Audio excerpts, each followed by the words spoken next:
আসসালামু আলাইকুম, সবাই কেমন আছেন? আজকে আমি পিজা সাম্বুসা বানাবো। তো পিজা সাম্বুসার জন্য আমি 2 পদের অলিভস নিয়ে নিছি, ব্ল্যাক অলিভস আর গ্রিন অলিভস।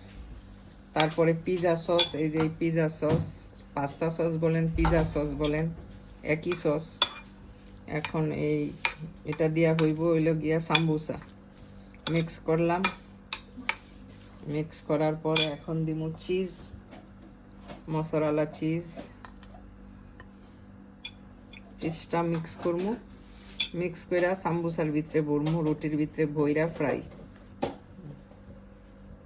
আমি সসটা রেডি করছি, এখন এইভাবে সাম্বুসার ভিতরে ভইরা, এটা পিজার ফ্লেভার আসে এই সাম্বুসাটায়, মানে পিজার যেমন পিজা খাইতে কেমন ফ্লেভার, এরকম ফ্লেভার আসবো। বিসমিল্লাহির রহমানির রহিম। এই তো হয়ে গেল। আমি সাম্বুসা কিন্তু এইভাবে হাত দিয়া কইরা তারপরে বানাই দিই। বিসমিল্লাহ। এইভাবে পুরটাকে পুর দিয়ে আমি সবগুলি সাম্বুসা বানাই নিব।